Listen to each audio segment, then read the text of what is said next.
네, 세 번째 강의입니다. 그래서 그 죄는 어떤 속성이 있느냐, 이게 굉장히 중요한 건데, 여러분 생각에는 내가 죄를 지어 죄인입니까? 아니면 죄인이기 때문에 죄를 짓나요? 어떤 게 맞을 것 같아요? 죄인이기 때문에 죄를 짓죠. 죄인들 죄를 지어요? 죄를 지어 죄인 된 사람은 딱 두 사람밖에 없어요. 아담과 하와밖에 없어요. 그리고 아담 이후의 모든 후손은 뭐예요? 죄인이기 때문에 죄를 져요. 이게 비극이에요. 그것을 원죄의 속성이라고 얘기를 하는데, 결국 우리는 원죄의 속성을 따라서 죄를 옴팍 뒤집어쓰고 나왔기 때문에 어쨌든 우리는 죄인이기 때문에 죄를 짓는다기보다는 그냥 우리 본성상 죄를 짓고 살 수밖에 없는 운명이라고 그래야 되나? 그런 연약함이 있는 거죠. 그거를 로마서 14장 23절에 보면 이렇게 표현돼요. 읽어볼까요? 시작. 의심하고 먹는 자는 정죄되었나니 이는 믿음을 따라 하지 아니하기 때문이라. 믿음을 따라 하지 아니하는 것은 다 죄니라. 믿음을 따라 하지 아니하는 것은 다 뭐라고요? 죄라고 한다. 따라서 우리가 하나님을 알고 믿음을 갖지 않는다. 그러니까 갖지 못했다. 다시 얘기하면 하나님으로부터 방향을 돌이키지 못하는 상황이 되면 그것은 믿음을 따라 하지 않는 모든 것은 그 삶 자체가 다 죄라고 보시면 돼요. 그래서 너무 안타깝죠. 이 하나님 형상이 회복되지 않는 상태에서 하는 모든 행동들은 하나님 보시기에 다 죄예요. 왜냐하면 믿음을 따라 하지 않았기 때문에 그래요. 자, 죄가 왜 됐느냐? 지금 우리 가운데 이제 여러 가지 죄가 있는데, 하나는 마귀의 유혹, 하나는 불순종이에요. 마귀가 유혹을 하고, 또 마귀의 유혹이 우리의 어떤 본성을 많이 이렇게 자극을 해서 또 불순종하게 되죠. 그래서 이 유혹을 뿌리치는 것이 그리스도인인데, 그래서 하나님 말씀을 붙잡고 그의 기준을 해서 사는 수밖에 없는 거죠. 그리고 가장 중요한 건 성령님의 도우심으로 우리가 이겨낼 수밖에 없는 겁니다. 자, 볼까요? 죄는 결과가 있어요. 죄를 짓게 되면 죄 자체로만 끝나는 것이 아니라 결과가 있는데, 하나는 크게 두 가지예요. 죄책이 있고 죄의 오염이 생겨요. 죄책이 뭐냐면 죄에 대한 책임이에요. 다시 말하면 죄를 지면 그 죄에 대한 책임이 발생을 해요. 근데 이 죄책은 우리가 감당할 수 있는 거면 좋은데 감당이 안 되는 게 문제예요. 두 번째 결과는 죄를 지면 나만 오염된 게 아니라 이 죄는 옆으로 이렇게 퍼져나가는 습성이 있어서 내 주위 사람들을 같이 죄에 물들게 만드는 오염이 있어요. 전파력이 엄청 강해요. 복음도 생명에 있어서 전파가 되지만 죄도 운동력이 있어서 전파를 잘 시킵니다. 그래서 죄는 들어오면 죄책과 죄의 오염이 생긴다는 거예요. 자, 죄책은 뭐냐? 한마디로 얘기하면 죄에 대한 책임을 지게 되는데, 그건 하나님의 진노를 받는 것이고 형벌과 그리고 죽음을 당하는 것이 죄에 대한 책임이에요. 근데 우리가 이 죄책을 왜 우리 감당하지 못하느냐? 하나님의 공의상 우리의 죄에 대한 책임은 하나님의 엄청난 진노를 받고 그 진노에 대해서 우리가 감당을 해야 되는데, 죄에 대한 감당은 결국 생명으로 해야 돼요. 생명으로 해야 되는데, 그래요. 나에게 생명이 있어. 내가 모든 지은 죄를 내가 내 생명으로 다 갚을 수 있어. 근데 문제는 뭐냐면 생명이 하나밖에 없어요. 그러니까 내 죄를 갚는데 내 생명을 써버리면 하나님과 영원히 누리게 될 영생에 대한 생명은 없는 거예요. 그러니까 하나이기 때문에 그래요. 생명은. 그렇기 때문에 이 죄에 대한 책임을 내가 죄인으로서 내가 져버리면 참 속편한데 그렇게 할 수 있는 능력이 되지 않는 게 문제예요. 그래서 어떻게 돼요? 나는 내 욕심은, 내 영혼은 하나님과 영원한 영생을 살고 싶다면 죄에 대한 책임으로 발생된 하나님의 진노와 형벌은 누군가가 이걸 대신 해줘야 되는 거야. 근데 이게 돈으로 되면 좋은데 돈으로도 안 돼. 노력 봉사로도 안 돼. 아무것도 안 돼. 왜냐면 생명, 피로 갚아야 되기 때문에 그래요. 그러면 나 대신에 누군가가 필요하다는 것이 여기서 나오죠. 근데 그것이 누군가는 바로 이제 속죄 언약에 가면 이 자리를 채워주시는 분이 그리스도 예수라는 것을 우리가 알 수 있죠. 로마서 6장 23절에 이렇게 얘기합니다. 읽어볼까요? 시작. 죄의 삭은 사망이요 하나님의 은사는 그리스도 예수 우리 주 안에 있는 영생이다. 죄의 삭은 뭐래요? 사망이래요. 똑같이 5장 12절 읽어볼까요? 시작. 그러므로 한 사람으로 말미암아 죄가 세상에 들어오고 죄로 말미암아 사망이 들어왔나니 이와 같이 모든 사람이 죄를 지었으므로 사망이 모든 사람에게 이르렀느니라. 예, 한 사람은 누구냐면 아담을 얘기하는 거죠. 아담으로 말미암아 죄가 세상에 들어오고 죄로 말미암아 그것을 붙잡고 들어온 것이 사망이에요. 그 책임 때문에 이와 같이 모든 사람이 아담으로 말미암아 시작된 원죄의 모든 사람이 죄를 지었기 때문에 사망이 모든 사람에게 이루는 그런 규결을 가지게 된다는 거예요. 자, 죄에 대한 결과는 죄책이고 또 하나 뭐냐? 죄에 대한 결과 가운데 죄의 오염이 있어요. 죄는 들어와서 칼빈의 표현에 의하면 전적 타락, 전적 부패, 전적 무능해요. 전적은 토탈이라고 표현하는데 한마디로 완벽하게 망가졌다는 거예요. 완벽하게 하나님의 형상이 상실되었다라고 되어 있고, 칼빈은 어떻게 표현하냐면 뜨거운 여름날 항구에 있는 항구에 있는 어선에서 생선을 이렇게 자루에 넣어서 놨는데 떼약밭에 며칠을 둔 상태를 토탈 부패라고 얘기해요. 생선을 너무 뜨거운 데다 며칠 두면 어떻게 될까요? 강판에다가 완전히 썩죠. 제가 10년 전에 제 아내가 차가 필요하더라서 아반떼를 하나 사줬어요. 아반떼, 흰색 아반떼 사줬는데 그걸 갖고 이제 왜냐면 애들 픽업을 해야 되기 때문에 차가 필요하더라고 그래서 사줬는데 애들 이제 3일이려고 설렁탕 집에서 포장을 했어요. 포장을 해서 갖고 오다가 설렁탕 집에 가면 이제 설렁탕에 뭐가 들어가냐면 파가 들어가잖아요. 파를 이렇게 싸줬어요. 이만큼. 그게 빠졌나봐. 빠져가지고 그 의자 밑에 들어갔나봐요. 며칠 지났는데 이상한 냄새가 나는 거야. 계속. 이게 뭐지? 아무 안 해도. 그래서 처음에 방향제 뿌리니까 처음에 좀 좋아져요. 그러다 또 냄새를 하고. 이제 이게 가면 가서 창문을 열어도 해결이 안 될 정도로 냄새가 나는 거예요. 야, 이거 이상하다. 이게 뭐지? 그러다가 하루는 안 돼가지고 차를 밖에다 세워놓고 알을 다 집어내봤어. 그랬더니 그 봉지, 그 파가 들어있는 봉지가 여름이었으니까 가운데 그 의자 바로 밑에 들어가가지고 거기서 이게 썩은 거야.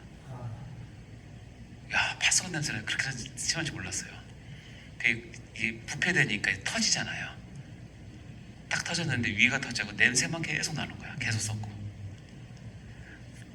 내가 전적 부패할 때마다 그 사건을 생각해서 이게 우리 영혼이 하나님 보시기에 그렇게 썩고 냄새나고 전적 타락, 전적 부패, 전적 무능 이것을 회복시킬 수 있는 방법 우리에게 없어요. 그래서 하나님의 형상이 완전 상실됐다고 표현을 하는 거예요. 뭐 때문에? 죄 때문에. 그래서 아까 얘기했지만 아담의 그 그림에 네모 박스를 친 게 바로 이걸 얘기하는 거예요. 전적 타락, 전적 부패, 전적 무능으로 우리가 하나님의 형식을 상실해서 더 이상 어떻게 할 수 없는. 그래서 그 사건 이후로 제가 음식물 포장할 때 조심합니다. 차에서 흘리지 마세요. 로마서 8장 27절에 보면 이렇게 됐습니다. 육신의 생각은 하나님과 원수가 된대요. 그래서 육신에 있는 자들은 하나님을 기쁘시게 할 수 없어요. 다시 얘기하면 아무리 사역자라도 아무리 우리가 교회에서 어떤 일을 해도 육신의 생각과 육신에 있는 자든 하나님을 기쁘시게 할 수가 없어요. 왜냐하면 죄가 갖고 있는 결과 때문에 그래요.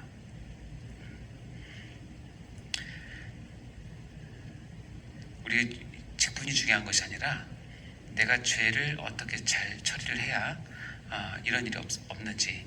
육신의 생각은 그리고 육신에 속한 자는 하나님께 원수가 되고 기쁘시게 할 수 없다는 거 꼭 기억하셔야 됩니다. 고린도서 2장 14절에 읽어볼까요? 시작. 육에 속한 사람은 하나님의 성령의 일들을 받지 아니하나니 이는 그것이 그들에게는 어리석게 보이며 또 그는 그것들을 알 수도 없나니 이러한 일은 영적으로 분별되기 때문이라. 이 죄의 오염 가운데 있는 육신에 속한 사람은 하나님의 성령의 일을 받지 못해요. 그리고 이거는 이런 일들이 영적으로 분별된다는 것은 죄가 해결된 사람은 할 수 있다는 거예요. 그래서 육에 속한 사람은 아무리 교회에서 어떤 일을 하더라도 한계가 있어요. 한계가 꼭 기억하셔야 됩니다. 그래서 나의 죄를 항상 하나님 앞에 생각을 하고 죄에 대한 오염으로 말미암아 내가 주변이나 이런 것을 오염시키지 않도록 늘 조심하셔야 돼요. 육에 속한 생각을 하고 육에 속한 생각으로 보고 육에 속한 마음으로 사역을 시작하면 하면 할수록 아까 제 예를 들었지만 악취만 날 뿐이에요. 정말 조심하셔야 돼요. 자, 그 다음에 이제 죄에 대해서 좀 더 보면 죄는 이 다섯 가지 본질이 있어요. 5가지 본질이 있는데, 자, 첫 번째는 죄는 특별악이다. 죄는 특별악이다라는 말이 있는데, 여러분 죄와 악이 차이가 뭔지 아세요? 죄와 악. 물어볼까요? 죄가 더 큰 개념이에요? 악이 더 큰 개념이에요? 죄가 더 큰 개념이에요? 악이 더 큰 개념이요? 왜 악이 더 커요? 악 소리 나니까? 행하고도 악은 아직 악하지만 아직 행하지 악한 거 안에 죄가 들어가요. 네. 그 뜻이보다 이게 벤 다이어그램을 그리면 악이 훨씬 더 커요. 그리고 안에가 죄가 있는데 죄는 쉽게 하면 우리 성경상 죄는 하나님과의 관계에서 지어진 것을 죄라고 얘기를 하는 거고, 악은 뭐냐면 하나님이 창조하신, 그러니까 이건 죄는 하나님의 말씀, 그리고 악은 뭐냐면 하나님이 창조하신 우주의 이거의 자연 법칙에 어긋나는 것을 악이라고 보시면 돼요. 다시 얘기하면 악하다고 해서 다 죄는 아니에요. 이해되세요? 욥이 이유 없는 고난을 받았어요. 너무 힘들죠. 그게 굿이에요, 배드예요? 나쁜 거죠. 선이에요, 악이에요? 악이에요. 그러니까 우리 인생이 나쁜 거예요. 그거는. 여러분 교통사고를 당했어요. 좋은 일이에요, 나쁜 일이에요? 나쁜 일이죠. 근데 그 나쁜 일이라고 다 신이라고 죄라고 얘기하면 안 돼요. 이해되세요? 악은 훨씬 더 큰 개념이에요. 그러나 때로는 하나님께서 악이라고 할지라도 그것은 죄가 없이도 하나님께서 악을 통해서 역사를 하시기 때문에 이 악이라는 것이, 그러니까 쉽게 하면 내가 보기에 우리 인생상 힘든 거예요. 어려운 거. 내가 감당해내기 어려운 그런 것들은 힘듦으로 다가와요. 근데 그 힘든 것이 다 죄는 아니에요. 그래서 우리가 누구 상담할 때 네가 어떤 일을 그렇게 힘든 일, 나쁜 일을 당했구나, 그러니까 회개해야 돼라고 바로 가시면 절대 안 돼요.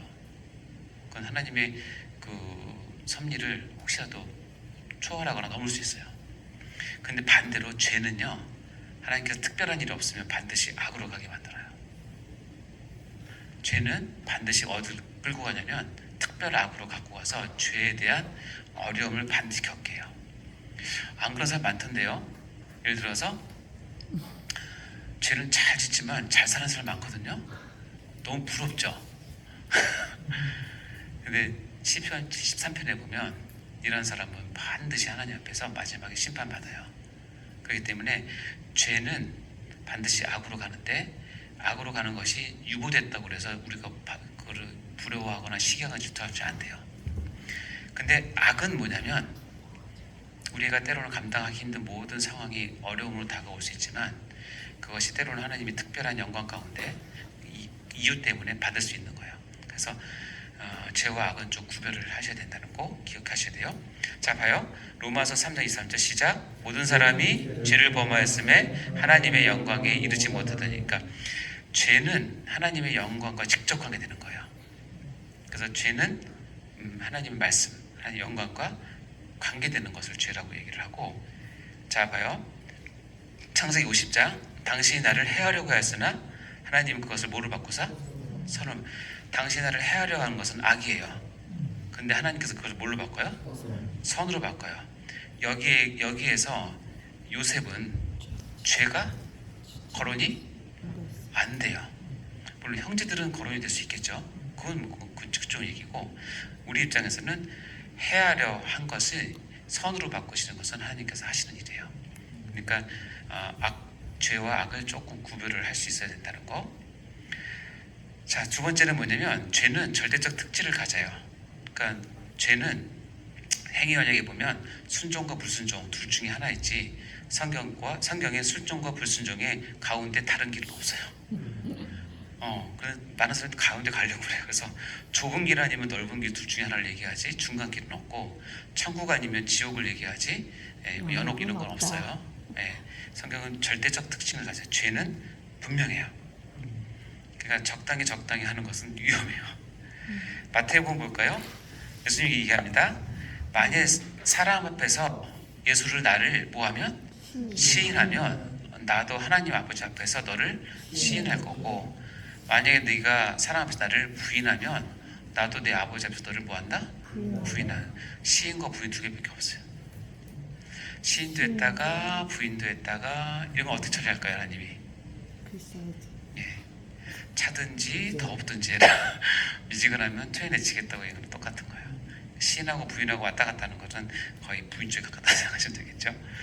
어쨌든 시인과 부인, 예수님 또 얘기하십니다. 함께 하지 아니한 자를 반대하는 것이고 함께 모으지 아니한 자를 해치는 거라고 얘기를 해요. 그러니까 죄는 절대적인 거예요. 딱 이다 아니다로 구분된다는 거예요. 자, 세 번째 특징은 뭐냐면, 죄는 항상 뭐에 관계 있다?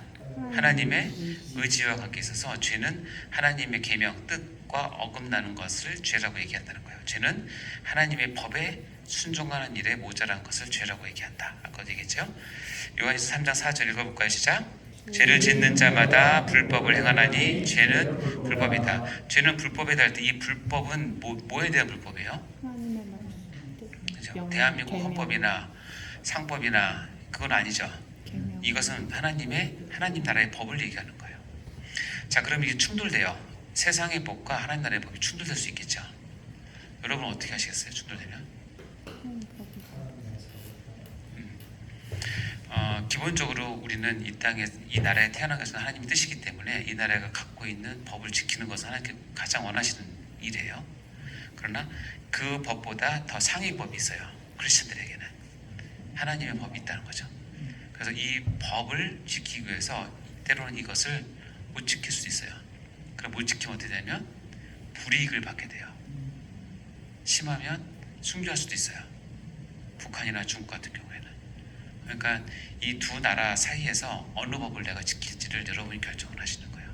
근데 요한계시록을 보면 세상의 법이 나를 여러모로 유혹해요.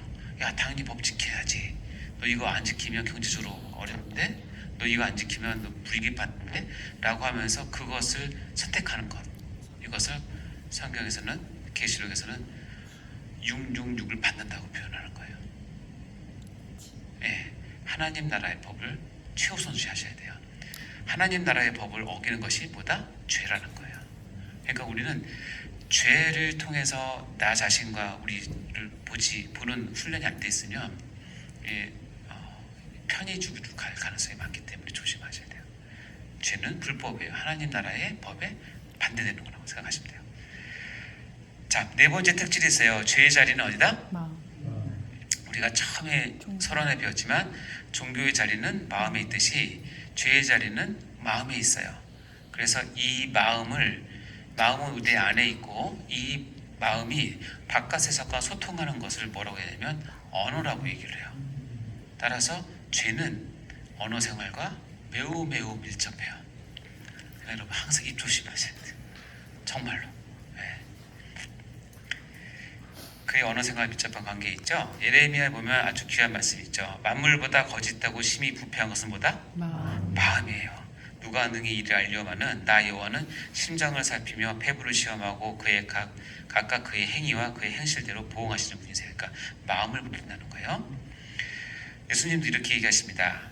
입으로 들어가는 모든 것은 배로 들어가서 뒤로 내버려 버리는 줄 알지 못하느냐. 다 아시는 내용이죠. 너무 빨리 나오면 설사고 너무 늦게 나오면 변비잖아요. 어렵지 않죠? 이거는 다 아는 내용입니다. 다 아는 내용인데, 그래서 입에서 나오는 것은 어디서 나온다?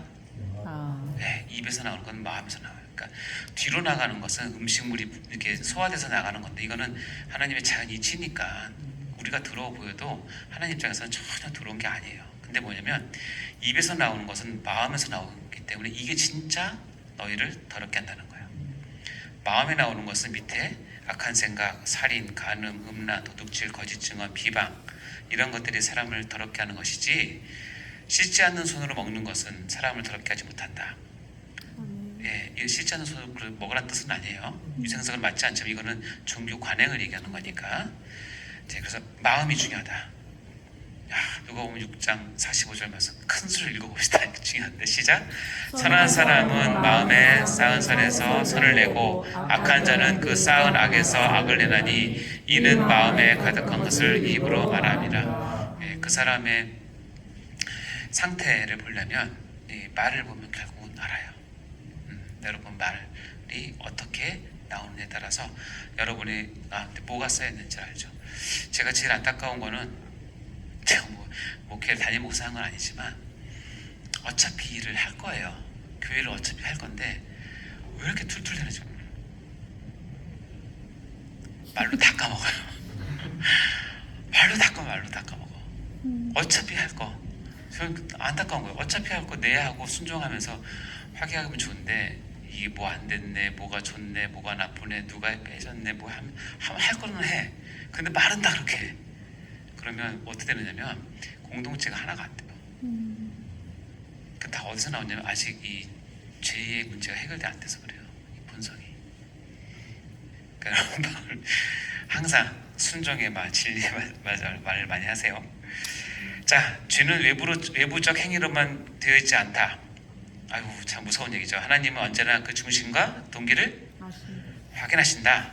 그래서 하나님은 다 아신다.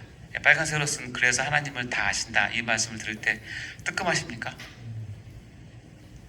아니면 감격스러워 눈물 납니까? 늘 뜨끔하죠. 늘 뜨끔합니까?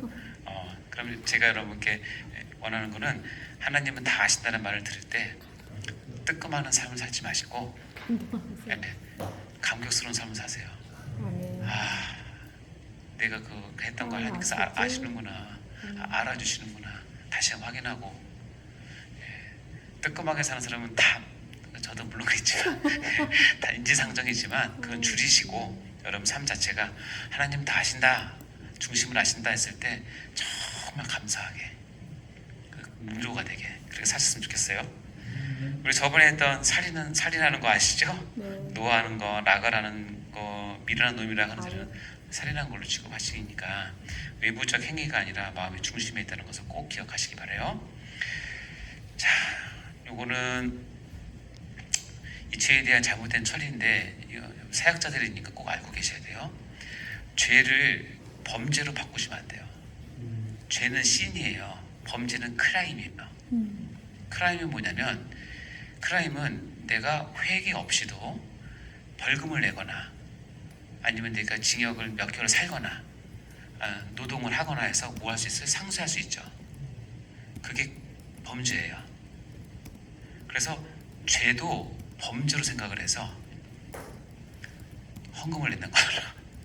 내가 뭘 한다고 해서 그 죄를 그렇게 처리할 수 있다고 생각하시면 절대 안 돼요. 죄는 회개해야 돼요. 회개가 뭐냐면 하나님 앞에 돌이키는 거예요. 돌이켜서 하나님을 붙잡는 거고 그 앞에 나가는 거지, 범죄로 생각을 해서 이거를 다른 수단으로 다른 방식으로 대치를 하거나 이렇게 바꿀 수 있다고 생각하시면 절대 안 돼요. 그렇게 가르치시면 안 돼요. 그래서 기독교가 진리가 좁은 길인 거 뭐냐면, 다른 종교처럼 어떤 잘못 죄를 졌을 때 어떤 합당한 뭐가 기준이 있어서 돈을 내거나 뭘 하거나 해서 없어지면 좋은데, 그 방법이 아니기 때문에 이거는 마음으로 해야 되기 때문에 계속 가르치는 수밖에 없어요. 감동 줄 때까지 기도해주고 성령님이 만지실 때까지, 죄를 돌이킬 때까지. 두 번째는 치료할 질병으로 생각하시면 안 돼요.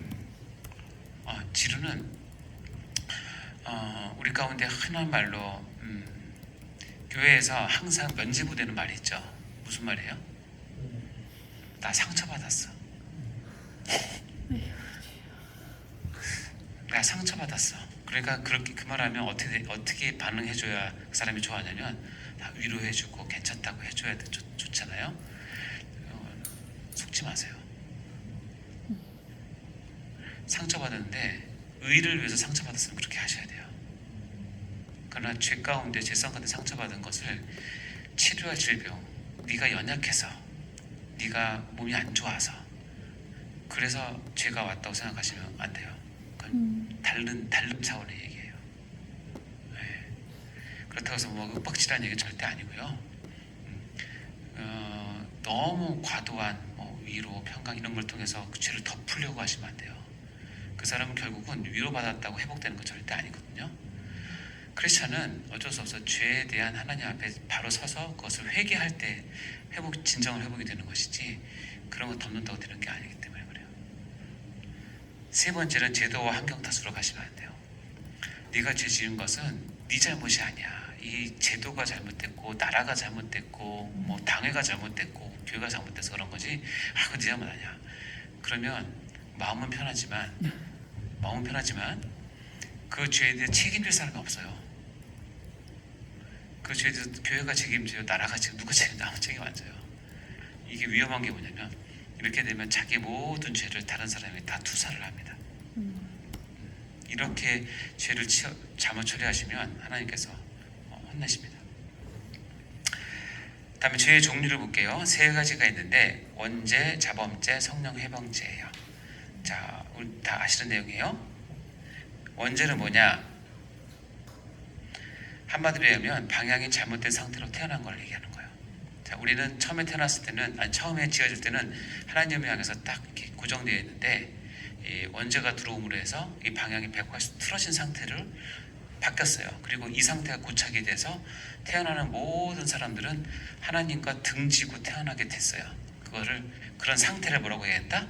원죄라고 얘기를 하는 거예요. 그래서 원죄는 하나예요. 원죄는 하나예요. 원죄는 여러 가지가 있는 게 아니에요. 에베소 2장 1절 3절에 보면 이 원죄로 태어난 사람들이 어떻게 사는지 딱 나옵니다. 그는 허물과 죄로 죽었더니죠. 이게 원죄로 태어난 거거든요. 하나님을 등지고 태어났어요. 그럼 따르는 건 세 가지래요.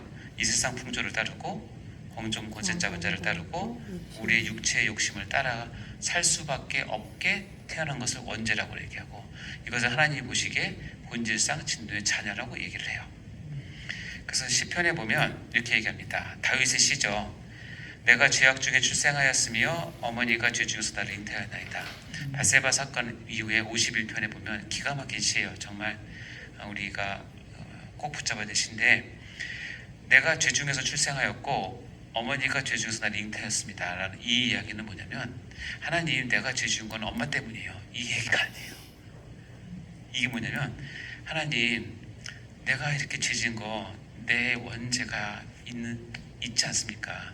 저는 정말 저를 불쌍히 여겨달라고 내 원죄 갖고 있는 연약함 때문에 내가 있사오니 나를 불쌍히 여겨달라고 하는 표현이에요. 그러니까는 내가 죄 지은 게 뭐 눈이 바세바를 봐서 뭐 이런 것이 아니라 나 원래 그런 놈이에요 라고 얘기하는 거예요. 나 원래 그런 놈이에요. 하나님 용서해 주세요. 나 원래 그런 놈이에요. 하나님 이 기도를 들으시고 아마 다윗을 불쌍히 여기셨나 봐요. 그냥 원죄는 우리 가운데 이거는 뿌리 박혀 있어요.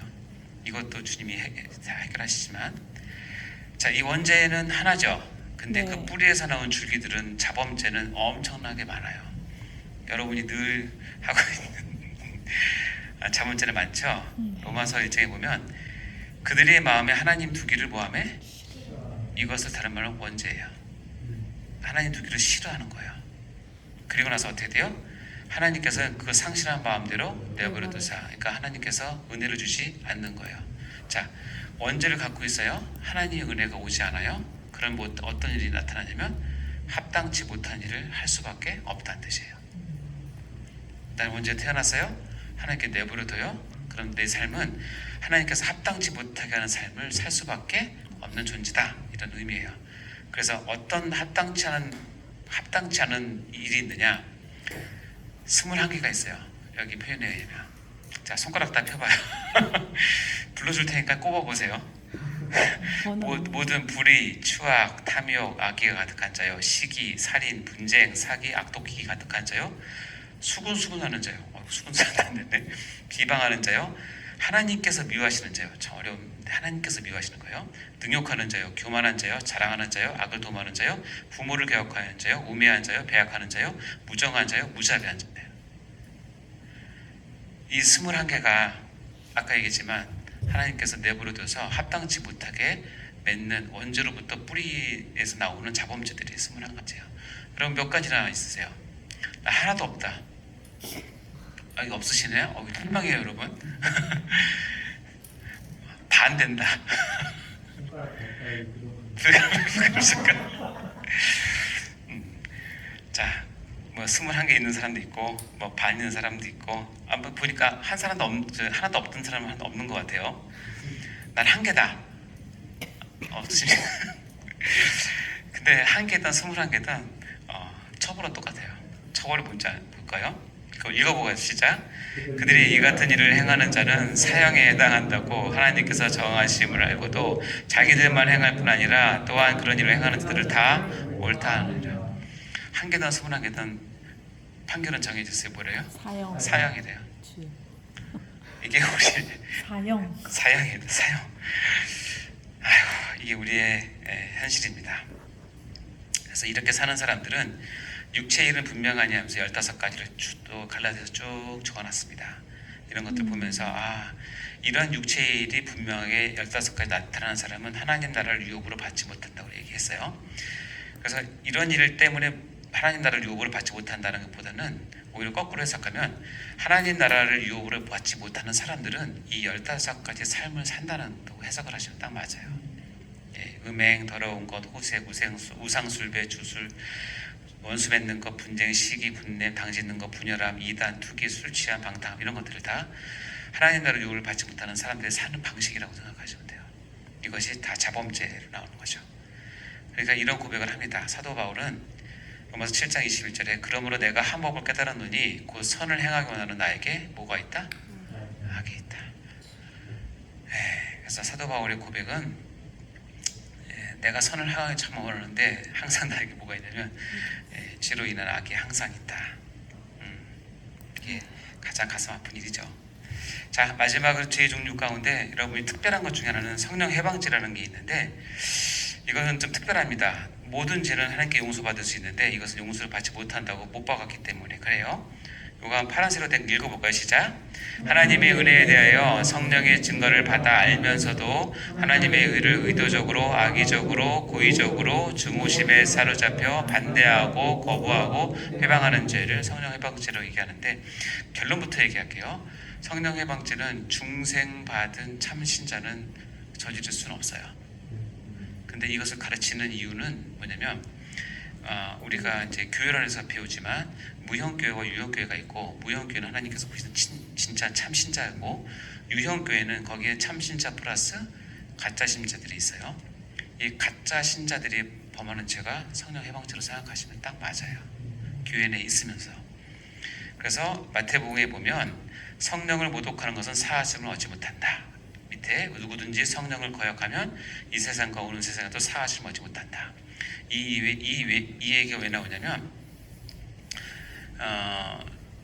예수님이 귀신도 쫓아내고 큰 일을 했어요. 근데 종교 지도자들 바리새인들이 저 예수가 하는 일은 바알세불 힘입어서 한다고 그 성령 하는 걸 왜곡한 거예요. 이때 성령 해방죄에 대한 말씀을 하시는 거예요.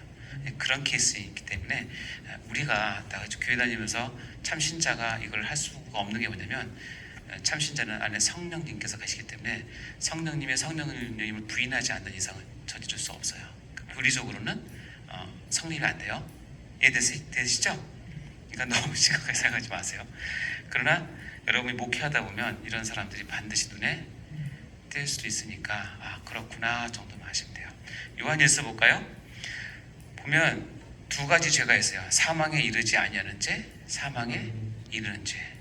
사망에 이르지 아니하는 죄는 아까 봤던 모든 죄들은 하나님께서 은혜 주시면 다 사함을 얻을 수 있지만 사망에 이르지 아니하는 죄도 있다는 거예요. 이것은 아까도 얘기했지만 성령 해방제에 해당되는 내용이고, 히브리서 6장 4절 6절을 이게 성령 해방제에 포함해서 설명하기도 하고 안 하기도 하는데, 공통적으로 얘기하는 거 뭐냐면 거짓 신자, 배교자들이 이런 상태라는 것을 설명을 하고 있어요.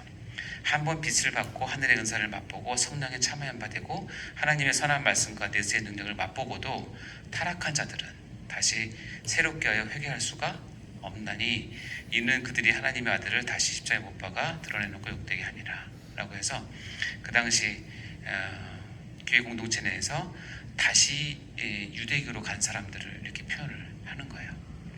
교회 내에 있다가 그 유대교로 다시 회복된, 그러니까 돌아간 사람들을 이렇게 표현한, 그 사람들은 원래 배교자다라고 얘기를 해주면서 그 영적인 상황을 이렇게 한번 빛을 보고 하나님의 은사를 맛봤지만 다시 타락하게 되는 경우는 회개할 수 없다라고 얘기를 하는 겁니다. 이렇게 세 종류 원죄, 자범죄, 성령 해방죄가 있다라는 것을 알게 됩니다. 아이고, 그런데 마지막 마무리하고 끝내도록 할게요. 자, 키포인트 읽고 마치도록 하겠습니다. 1번 읽어볼까요? 시작. 행위 언약은 그리스도인들에게 현재도 유용한 언약이며 이에 대한 순종이나 불순종의 결과로 하나님의 축복이나 저주를 맛볼 수 있는 실제적인 언약이다. 그렇죠? 2번 시작. 현대 믿음은 옳고 그름에 대한 인식이 아니라 하나님의 말씀 즉 계명에 대한 순종에서 나온다. 2번 꼭 기억하세요. 옳고 그름이 중요한 게 아니에요. 하나님의 말씀 계명에 대한 순종에서 나온다는 거 꼭 기억하시고요. 3번 시작. 죄에 대한 인식은 신앙의 첫걸음이며 신앙 성숙의 바탕이 되고 나의 구원의 절대적 필요를 갖게 해주는 매우 중요한 진리이다. 마치도록 하고요. 어쨌든 이 강의를 하면서 내가 주님 앞에 죄인이구나 하는 것을 많이 저나 여러분이 많이 깨달았으면 좋겠고, 그래서 주님 앞에 더 가까이 나갔으면 좋겠고요. 하나님 말씀인 행위 언약에 불순종할 때 우리는 죄를 짓는 것을 반드시 알고 계명에 대한 순종을 통해서 나의 믿음을 확증하는 은혜를 날마다 입으시기를 간절히 간구합니다. 기도하고 마치겠습니다. 하나님 아버지 감사합니다. 오늘 또 행위 언약과 죄에 대한 부분을 같이 나누면서 마음이 또 무겁기도 하고 우리 자신의 모습을 다시 한번 돌아보는데, 우리가 죄인임을 다시 한번 깊이 깨닫게 하시고 이 죄인을 사랑하시는 주님을 더욱더 깊이 사랑하는 죄가 될 수 있도록 도와주옵소서. 그래서 주님을 더욱 사랑할수록 우리가 주님의 말씀에 더욱더 민감하게 순종할 수 있는 저희가 될 수 있도록 축복하여 주옵소서. 우리의 순종함으로 우리의 사랑을 다시 한번 증명해낼 수 있는 모든 원우들이 될 수 있도록 인도해 주옵소서. 아버지, 마치고 돌아가는 발걸음도 함께 하시고 이어지는 모든 학기 말까지의 모든 과정 가운데 함께 하셔서 이 모든 과정 학기 잘 마칠 수 있도록 축복해 주옵소서. 감사드립니다. 예수님 이름으로 기도드립니다. 아멘. 네, 수고하셨습니다. 다음 주에 뵙겠습니다.